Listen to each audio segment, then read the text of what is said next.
আসসালামু আলাইকুম everyone, welcome to my channel. আশা করি সবাই অনেক অনেক বেশি ভালো আছেন। আজকে আমরা চলে এলাম আরেকটি রেসিপি নিয়ে। এটি আমরা আজকে পাউরুটি দিয়ে গোলাপ জামুন তৈরি করব, অথবা আপনারা এটিকে ব্রেড জামুনও বলতে পারেন। ভীষণ মজাদার এই রেসিপিটি তৈরি করার জন্য আমাদের যা যা লাগবে, আমরা এখানে প্রথমে একটি চাশনি তৈরি করব বা সুগার সিরাপও বলতে পারেন। এটি তৈরি করার জন্য আমি এখানে হাফ কাপ চিনি নিয়েছি এবং 1 কাপ পানি দিয়ে দিয়েছি। এর মধ্যে আমি দিয়ে দিচ্ছি দারচিনি এবং একটি এলাচকে আমি একটু ভেঙে দিয়ে দিয়েছি। সাথে আপনারা চাইলে একটু লেবুর রসও দিয়ে দিতে পারেন। এরপর এই চাশনিটি তৈরি করে নিব। চুলাটাকে আমি একদম লো ফ্লেমে দিয়ে রেখেছি। এরপর আমি এখানে ব্রেড নিয়েছি এবং ব্রেডের যে সাইডের যে অংশগুলো আছে আমি এগুলোকে কেটে রেখে দিয়েছি। এরপর আমি এখানে ব্রেডগুলোকে হাত দিয়ে আস্তে আস্তে করে ছিঁড়ে নিচ্ছি। দেখতে পাচ্ছেন, আপনারা যেভাবে ইচ্ছা হয়তো আপনারা চাইলে হাত দিয়েও ছিঁড়ে নিতে পারেন, অথবা চাইলে আপনারা ছুরির সাহায্যে এটিকে কেটেও নিতে পারবেন। এরপর আমি এখানে অল্প অল্প পানি দিয়ে এটিকে একটি ডো তৈরি করার চেষ্টা করছি। আপনারা চাইলে পানির পরিবর্তে লিকুইড দুধও দিতে পারেন, এখানে লিকুইড মিল্কও ইউজ করা যাবে। এরপর আমি অল্প অল্প পানি দিয়ে এটিকে ভালোভাবে মেখে নিচ্ছি, একটি ডো তৈরি করার চেষ্টা করছি। এরপর আমি এখানে দিয়ে দিচ্ছি 1/4 টিস্পুন বেকিং পাউডার।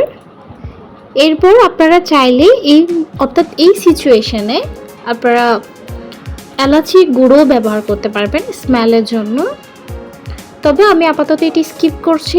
আপনারা এখানে এলাচির গুঁড়ো দিয়ে দিতে পারেন। এরপর আমি হাতে হালকা করে ঘি মেখে নিয়েছিলাম। এরপর একটু একটু করে আমি এটিকে গোলাপ জামুনের শেপ দেওয়ার চেষ্টা করছি, একটি ডো তৈরি করছি। এভাবেই আমি অনেকগুলো গোলাপ জামুন তৈরি করে নিচ্ছি।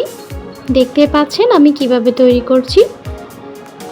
দেখুন, আমার সবগুলো গোলাপ জামুন তৈরি করা হয়ে গেছে। এরপর এগুলোকে আমি তেলে দিয়ে দিচ্ছি।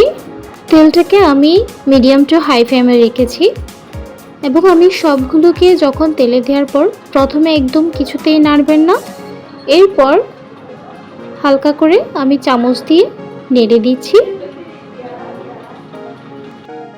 এভাবে আমার গোলাপ জামুনগুলো প্রায় ফ্রাই করা হয়ে যাচ্ছে। দেখতেই পাচ্ছেন আমি খুব ভালোভাবে উল্টিয়ে পাল্টিয়ে এটিকে ফ্রাই করে নিচ্ছি। দেখতে পাচ্ছেন, ব্যাস আমি যে কালারটা চাচ্ছি সেই কালারটা এক্স্যাক্টলি চলে এসেছে। এবার এটিকে আমি তেল থেকে তুলে নিচ্ছি। তুলে নিয়ে যে চাশনিগুলো হয়ে গেছে, চাশনির চুলাটা আমি অফ করে দিয়েছি। এরপর আমি গোলাপ জামুনগুলোকে চাশনির মধ্যে দিয়ে দিয়েছি। এরপর আধা ঘন্টা এখানে আমি রেস্টে দিব।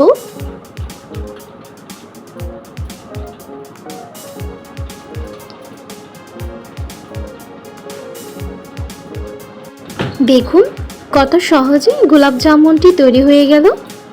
আশা করি আপনাদের আজকের এই রেসিপিটি ভালো লেগেছে। আর ভালো লেগে থাকলে অবশ্যই পাশে থাকবেন, লাইক এবং সাবস্ক্রাইব করবেন আর শেয়ার করতে ভুলবেন না। সো বাসায় তৈরি করে ফেলুন এই ব্রেড জামুন বা গোলাপ জামুন রেসিপিটি, এবং তৈরি করার পর অবশ্যই জানাতে ভুলবেন না কেমন হয়েছে। সো আজকে এই পর্যন্ত। আশা করি সবাই ভালো থাকবেন, সুস্থ থাকবেন। আল্লাহ হাফেজ।